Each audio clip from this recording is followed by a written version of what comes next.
Assalamualaikum warahmatullahi wabarakatuh.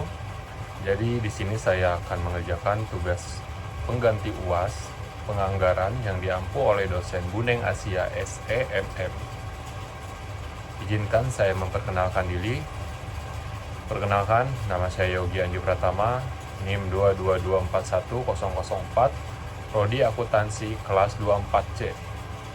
Oke, tanpa lama-lama kita langsung bahas materinya. Yang pertama ada perbedaan SG&A dengan biaya produksi dan alasan pemisahannya. Faktor yang pertama adalah biaya produksi merupakan semua biaya yang berkaitan langsung dengan proses perbuatan produk fisik di pabrik. Biaya ini terdiri dari 3 elemen utama, yaitu biaya bahan baku, biaya tenaga kerja langsung, dan biaya overhead pabrik. Biaya ini melekat pada produk dan dicatat sebagai persediaan neraca sebelum produk tersebut terjual.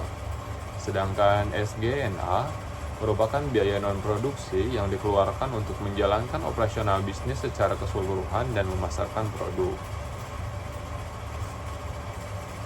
General Administrasi Umum, administrasi gaji, manajemen, sanksi kantor pusat, sewa gedung kantor pusat, biaya hukum, dan utilitas kantor akuntansi.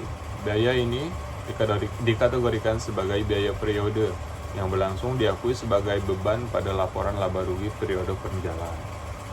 Alasan harus dipisahkan dengan laporan keuangan. Yang pertama, akurasi penilaian persediaan dan HPP. Standar akuntansi mewajibkan hanya biaya produksi yang boleh dimasukkan ke dalam nilai persediaan atau inventory neraca. Jika SG&A digabung dengan biaya produksi, nilai aset persediaan akan menjadi terlalu tinggi.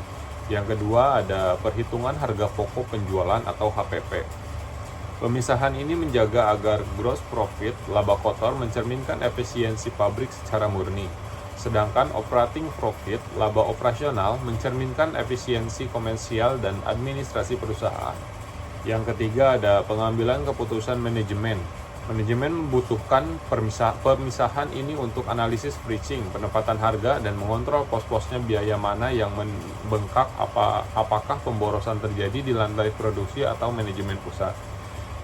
Yang kedua ada cara manajemen menjamin anggaran laba rugi tetap objektif, valid, dan tidak dimanipulasi. Untuk menghindari adanya praktik budgetary slack, senjangan anggaran, dan manipulasi data demi terlihat kinerja baik, manajemen dapat menerapkan strategi sebagai berikut. Yang pertama ada menerapkan sistem bottom-up yang diverifikasi secara top-down, melibatkan manajer lini bawah untuk menyusun anggaran karena mereka tahu kondisi lapangan. Namun harus ditinjau kritis oleh manajemen puncak dengan dukungan data historis agar target tidak sengaja dibuat terlalu rendah atau biaya dibuat terlalu tinggi. Yang kedua ada pembentukan komite anggaran. Anggaran tidak boleh dibuat sepihak, harus ada komite independen biasanya dipimpin oleh direktur keuangan atau controller yang menguji objektivitas asumsi yang digunakan setiap divisi. Yang ketiga ada penggunaan analisis tren historis dan data pasar yang sah. Setiap proyeksi mendapatkan atau kenaikan biaya wajib disertai bukti pendukung, seperti tren penjualan 3 tahun terakhir, kontrak vendor, dan riset inflasi dan otoritas resmi. Yang keempat ada audit anggaran. Sistem kontrol internal mengaktifkan peran internal auditor untuk memeriksa keabsahan formula dan parameter yang digunakan dalam menyusun anggaran laba rugi. Yang kelima ada pemisahan antara penilaian kinerja dan pencapaian anggaran secara mutlak.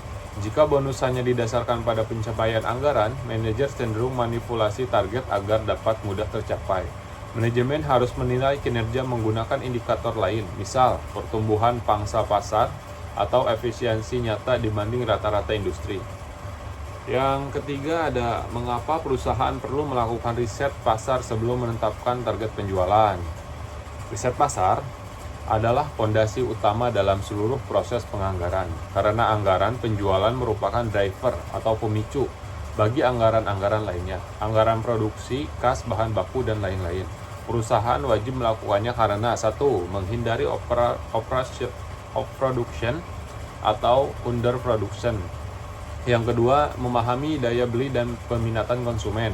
Yang ketiga ada menempatkan kekuatan kompetitor. Yang keempat ada mengidentifikasi tren dan faktor eksternal.